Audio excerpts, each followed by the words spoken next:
Hello, hello, welcome, welcome, my rotten little apples. It's me, your favorite magic mirror. Hello, thank you for joining me today on my oh shit, what day is it?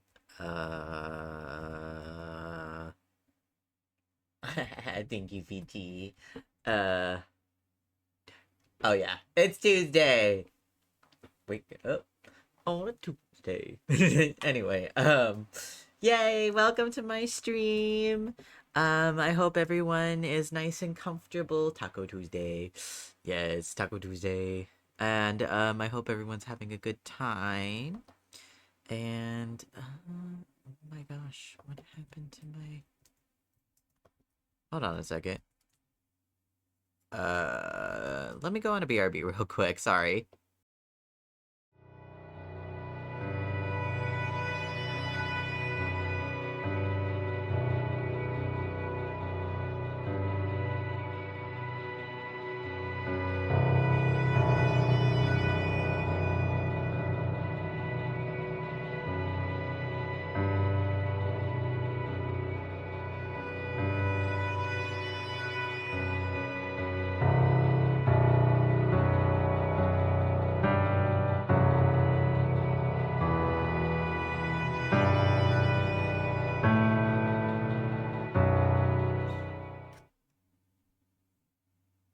Sorry, I was just looking at my settings. Something was weird. But yay, thank you, here we go. Hi. I can wave. Haha. But yeah. So today I'm probably gonna go back to Teenage Exocolonist. I hope everybody was enjoying Ready for Aliens, yes. I'm not sure if we're gonna get through a whole gameplay. We'll see what the vibe is after the gameplay, and see if we're gonna play another one, another round, or if we'll move on to a different game. We'll see. I do have some little appointment I'll have to run outside for. So I'll have to pause and do a little BRB sometime for that. So I hope that wouldn't be too long, but we shall see. But let's get into the gaming. Wapa. Into the thick of it. Into the thick of it. One of these days I should really do oh,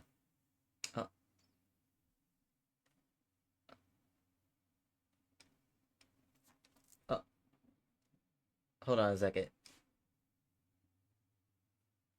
What happened?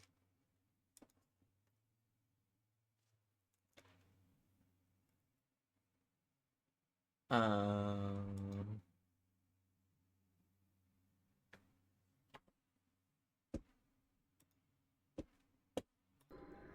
oh.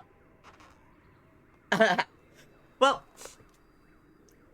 we're going a little scuffy this morning, but that's okay. Anyway, hope everybody remembers I'm trying to seduce I forgot his name. Cal, yes.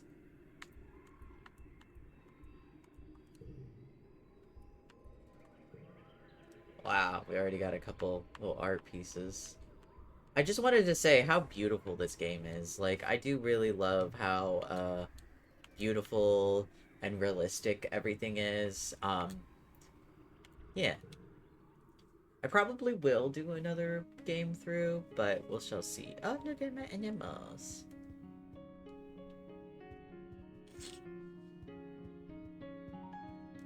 Honestly, I have no idea what we're doing, so let me just look at... I need to raise my friendship with Cal for sure. My animals is low, and my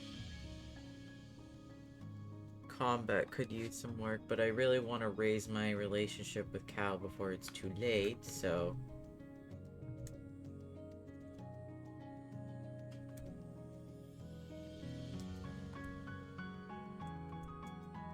I feel like if I continue to do something, I'll get the animal one? Not sure.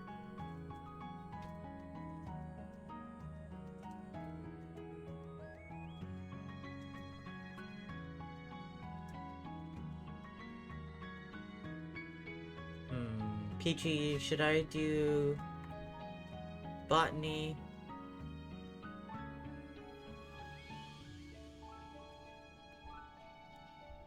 Or maybe I should do some engineering, actually, since it's been a while.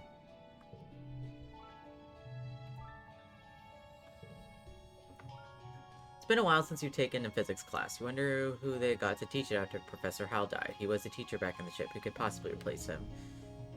Congruence is waiting placidly for class to begin. Oh, Mirror, hello, she says as you take your seat. It's been a while since you joined us to learn about the grand world of physics. Don't be surprised. I'm teaching this class now in Professor Hal's absence. Congruence takes her place in front of the class. Today we will learn about me. I'm the ship's onboard intelligence. But what does that mean? Does anyone have any questions for me? How do you know so many things? My brain is big, she explained. It's just enormous, really. Much bigger than this little monitor you see, and it's connected to the ship's holonet, so anything you can look up to the holograms, I just know. Well, what is your job? Well, right now, a part of me is showing animal videos to children in the creche, part of me is here teaching you, and most of me is monitoring the engines which give us power, the life support systems that make it comfortable in here. Congruence explained she had to do all kinds of calculations to help fly the ship and land it, and that she was designed to provide a user-friendly interface for the ship's systems. But Hal modded me to be far more than that, she says. Now I can even tell jokes! Why did the computer cross the road? She asked. I don't know. Why? Congruence smiles wildly. I believe that this does translate into something in binary. I don't know if I can figure it. Should I just look it up?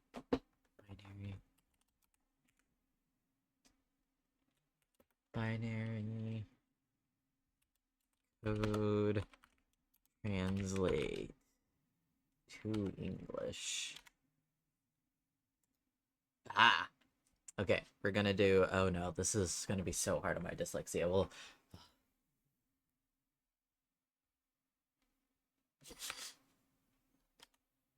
Peachy, who is equally dyslexic and has dyscalculia, like I do, is attempting the vast numbers.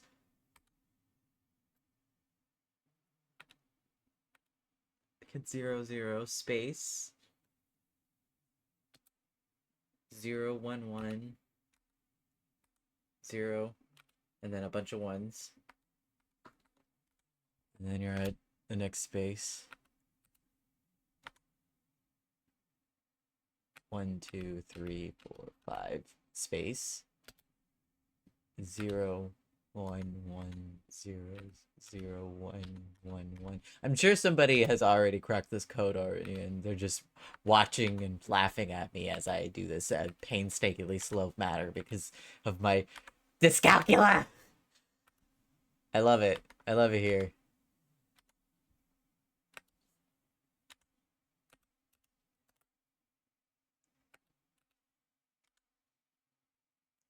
One, 2, 3, 4, 5.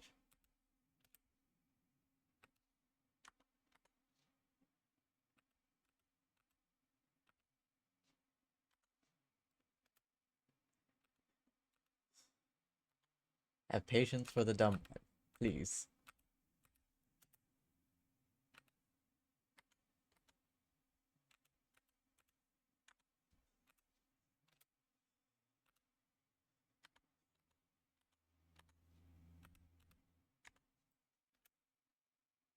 Ichi is getting faster at the typing.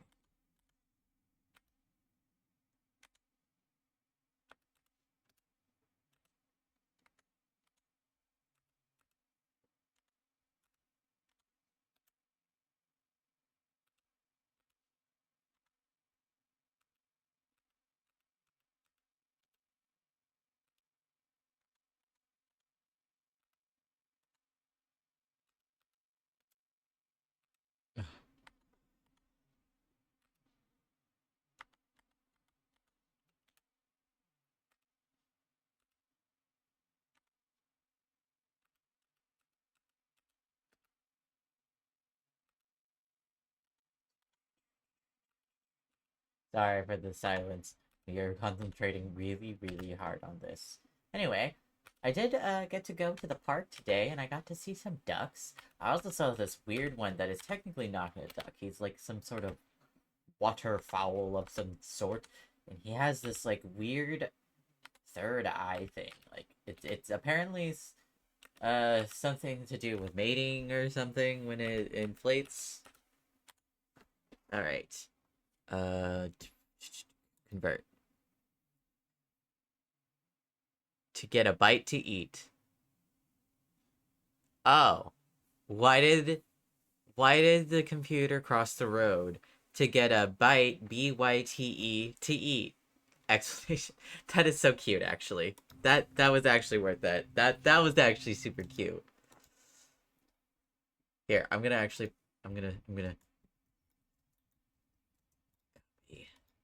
here.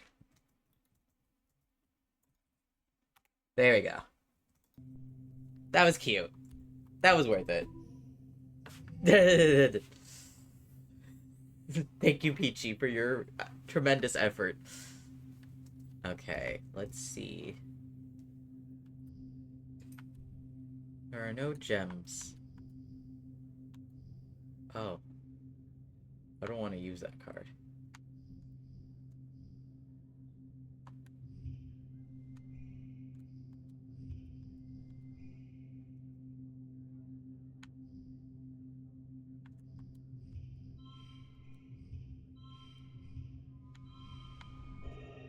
Nice.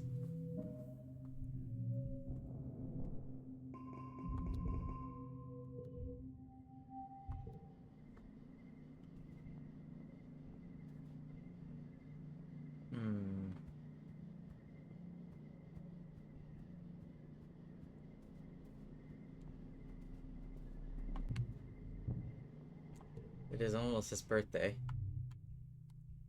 How much money do I have? I'm only 79. Man, I really want to save up, but it's almost his birthday.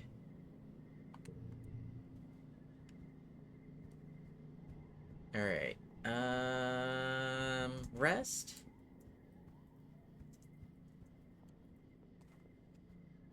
He likes all food.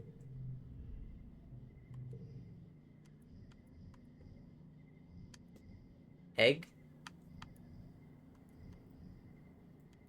No, bumper fruit. Food. Cal grabs the fruit out of your hands, then remembers his manners. He gives you a big hug. Thanks, Mir, I'm starving. How did you know? Should I go out, or should I engineer or rest?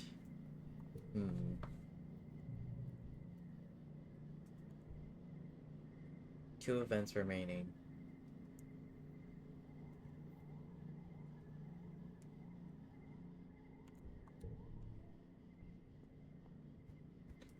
Engineering, then rest? Since you see a notice on the HoloWeb, Chief Engineer instance needs somebody to help with after-school tutoring. Literally anyone who is a complete idiot will do. She's desperate. Please apply. You can't very well teach others until you learn the material yourself. I did get reasoning though. All right, let's see.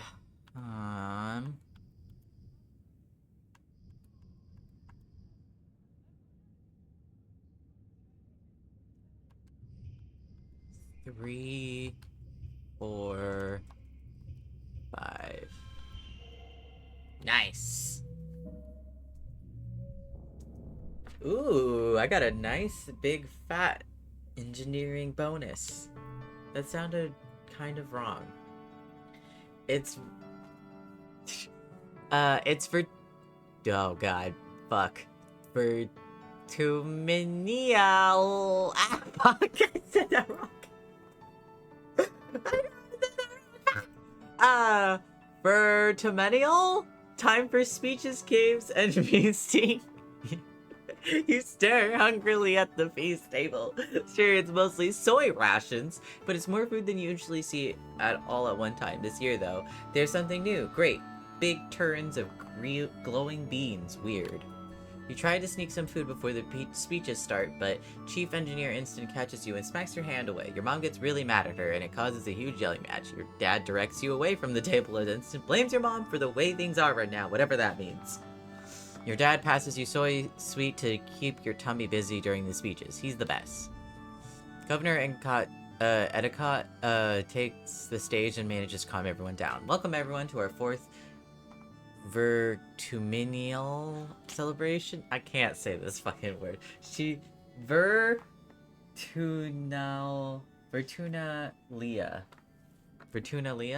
Ah. Celebration, she says, speaking through the maxi phoner. Her voice has been getting weaker lately, and I can't reach across the square the way it used to. I'm proud as always to stand before you as your governor and celebrate another year of peace and prosperity in this beautiful planet. I caught Stats aside, wobbling a little as she walks, leaving Seek to complete the annual formalities. Your mom steps forward. This year's feast includes a new glow-in-the-dark food. Pixie beans are our first domesticated Vertuminian crop. The crowd applause and your mom raises her hands. Credit goes to, oh god, Geranium. He insists that we dedicate a third of our fields to them. So you also have to thank him for the light show on your toilets tonight. A spattering of laughter ripples through your crowd. Your dad chuckles nervously. Your mom smiles fades. As you know, we lost our hydroponics and microbial soil during the wormhole accident. She says these pixie beans will make up for the losses we faced in our Earth's crops. Edcott's weedy voice rattles through the maxiphoner. Thank you, everyone. Let's get with the games. The crowd packs away with the chairs as the children gather in the square. Which competition do you participate in this year? Butts. Com directs your attention to this year's edition. A cloth-covered mountain as tall as 4 adults, studded with mysterious...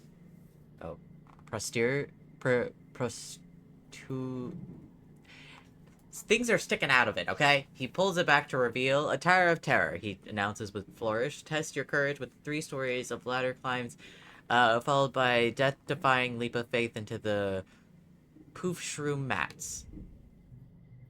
Oh, yes. +2 friendship. You, Nem, and Cal take the majesty of Tower of the Terror. Both of them are hooting and pumping their fists, absolutely bonkers about jumping from 3 stories. You'll all still be doing the wrestling, agility, and accuracy portions, of course, but clearly this is the winner by popular vote. What about you? Are you ready? Start. Okay. Start, though.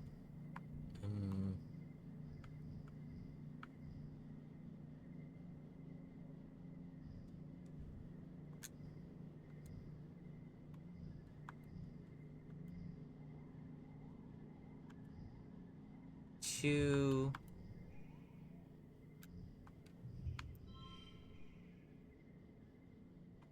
No, wait.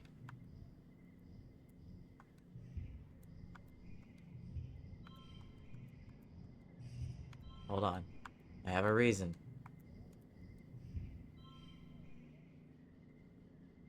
What about this?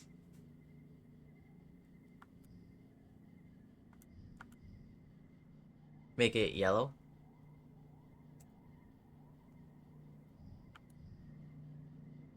For what? Make it red?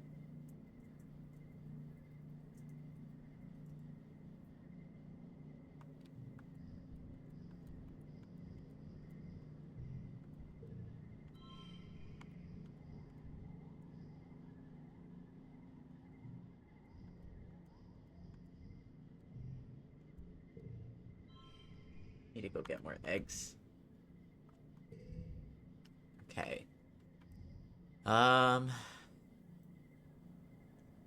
Toughness challenge.